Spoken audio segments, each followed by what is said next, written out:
Olá, irmãos, saúdo cada um de vocês com a graça e a paz do nosso Senhor Jesus Cristo, amém? Meu nome é Miriam Anita, estou aqui para, juntinho com os irmãos, estudarmos um texto da irmã Liane Nepomuceno que se chama Etapas para a Vitória.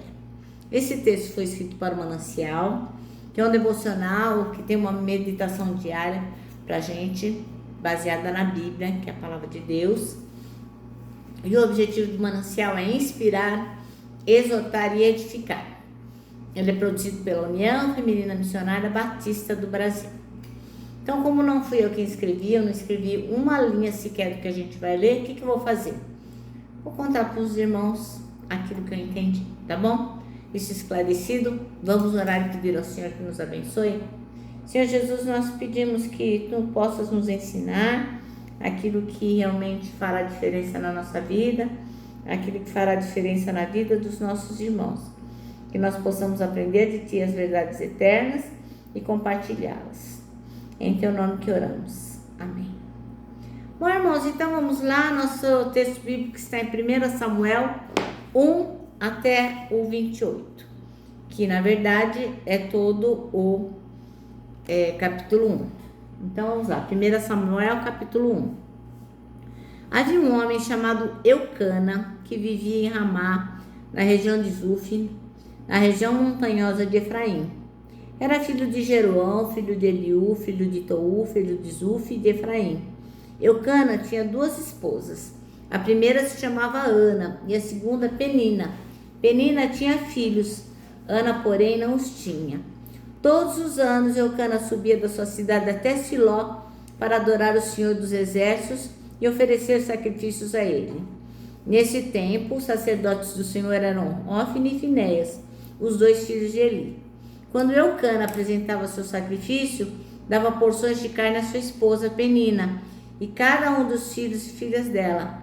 A Ana, porém, dava uma porção especial, porque a amava, apesar do Senhor não lhe ter dado filhos. E sua rival a provocava e zombava dela, porque o Senhor não tinha lhe dado filhos. Todos os anos era a mesma coisa. Penina provocava a Ana quando iam à casa do Senhor, e a cada vez Ana chorava muito e ficava sem comer. Ana, por que chora? Perguntava Eucana, seu marido. Por que não come? Por que está tão triste? Será que não sou melhor para você do que 10 filhos? E certa vez, depois que comeram e beberam em Siló, Ana se levantou. O sacerdote Eli estava sentado ao lado da entrada do templo do Senhor. Ana estava muito angustiada e chorava sem parar enquanto orava ao Senhor. Então fez o seguinte voto: Ó Senhor dos Exércitos, se olhares com atenção para os sofrimentos da tua serva, se responderes à minha oração e me deres um filho, eu o dedicarei para sempre ao Senhor e o cabelo dele nunca será cortado. Enquanto ela fazia sua oração ao Senhor, Eli a observava. Viu que os lábios dela se moviam, mas como não ouvia som algum, pensou que ela estivesse bêbada. Até quando vai se embriagar? Disse ele. Largue esse vinho. E Ana respondeu: Meu senhor, não bebi vinho nem outra coisa mais forte. Eu estava derramando meu coração diante do Senhor, pois sou uma mulher profundamente triste. Não pense que sou uma mulher sem caráter. Estava apenas orando por causa da minha grande angústia e aflição. Neste caso, vá em paz, disse Eli, que o Senhor de Israel lhe conceda o que você pediu. Muito obrigada, exclamou ela. Então Ana voltou e começou a se alimentar novamente, e seu rosto já não estava triste.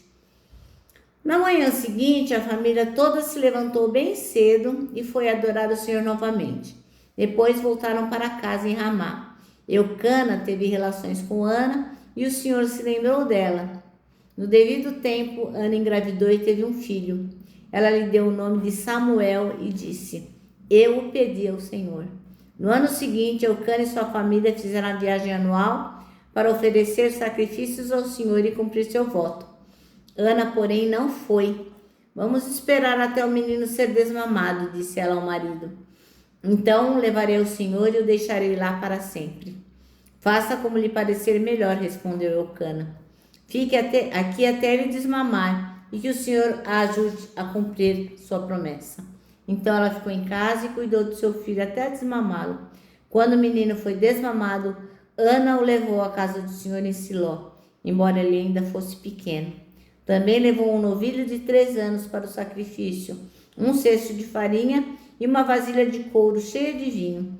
Depois que sacrificaram o novilho, levaram o menino a Eli. E Ana lhe disse: com certeza o Senhor se lembra de mim. Sou a mulher que esteve aqui anos atrás, orando ao Senhor.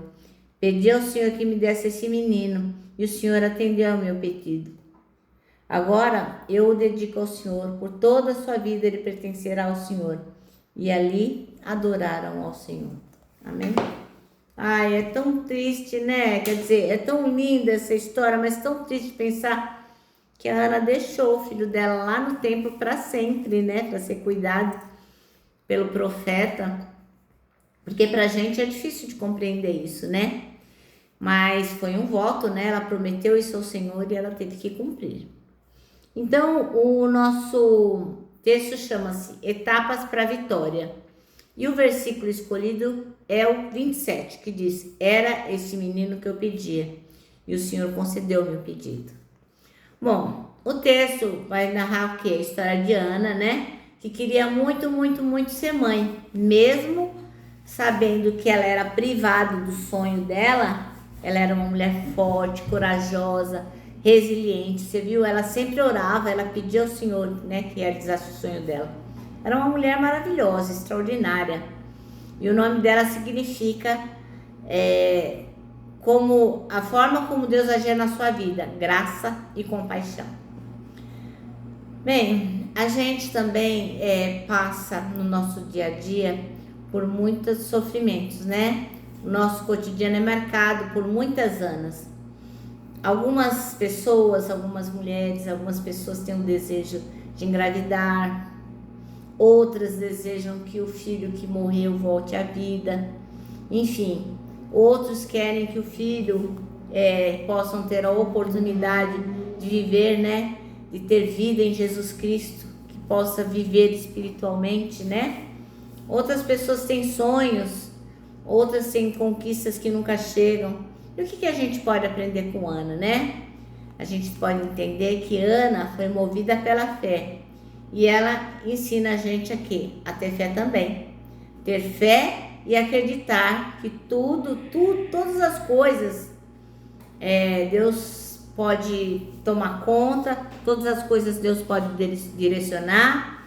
Mesmo que a gente não saiba como vai se dar o final, a gente tem que ter em mente que nós podemos acreditar num Deus que não tem os planos frustrados.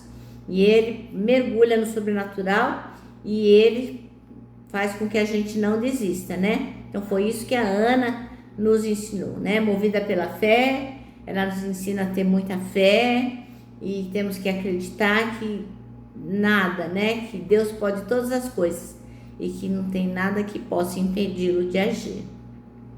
E foi assim que o desejo daquela mulher de ser mãe se concretizou, porque era um desejo também de Deus, né? Deus tinha esse plano, assim como Ana queria um filho, Deus queria um profeta. E aí, as vontades alinhadas, né? Quando a gente pega alguma coisa alinhada aos desejos de Deus, Ele consegue, né? Então, Ana entregou a Deus o que ainda não estava nem na barriga dela, não tinha nem sido gerado. Quer dizer, ela nem sabia que estava grávida, mas ela já tinha dito: ó, Senhor, o filho vai ser seu. Então, aquela criança era o instrumento do Senhor na terra. E Samuel foi um homem realmente muito importante para o povo de Deus. Ele foi um grande sacerdote, foi um grande profeta, foi um grande juiz, né? E por Samuel, muitos reis foram ungidos. O povo de Israel poderia ficar sem reis, né? Mas eles insistiram tanto. E Samuel, então, ungiu os reis para o povo, né? Então, Ana cumpriu o que ela prometeu para Deus. Ela prometeu que iria devolver Samuel para Deus e ela foi agraciada com o seu desejo, né? Ela tomou a criança no seu colo, ela ficou grávida, ela teve o desejo de ser mãe realizado, ela deu de mamar pro bebê, enfim. Por ela, eu acho que ela ficaria com ele a vida inteira, mas ela entregou o menino para Deus, porque ela sabia que Samuel era de Deus, não era dela, né? Deus tinha concedido, mas ela tinha se comprometido a devolver Samuel para Deus. Então foi um sonho que Deus realizou e que a conquista veio. Mas agora ninguém mais ia chamar a Ana de estéril. A Penina não ia mais tirar o sarro dela e agora ela tinha se realizado, né? Então o que a gente tem que ter em mente? Que as nossas lutas, elas também podem ser vencidas, podem nos tornar vitoriosos através do quê? Da fé. Então a gente tem que ter em mente a visão que Deus tem de todas as coisas, né? E a gente tem que depositar os nossos desejos, tudo aquilo que a gente pede para Deus, a gente tem que depositar no altar, porque a gente sabe que tudo que o Senhor faz e Ele nos concede tem que ser alinhado com a vontade dEle. Então, irmãs, leve para Deus o seu pedido. Não deixe de pedir para Ele aquilo que você quer, que você necessita. Certamente Deus vai atender de acordo com a vontade dEle, tá bom? Então, o nosso manancial termina assim, ó. Mergulhe no sobrenatural e não desista. Bom, eu termino aqui dizendo que o abraço, ó, é encontro de dois corações. Por isso que eu deixo meu abraço diário de ursa. Lembrando que só não dá certo em reunião de porco espinho. Mas para nós que sabemos quais são as etapas para a vitória, o abraço dá super, mega certo. Irmãos, quero que vocês se lembrem também o que está no Salmo 73, versículo 26, que diz: Deus é a minha força, Ele é tudo o que eu sempre preciso. E agora eu me despeço, né, com a palavra de ordem que é confia em Jesus.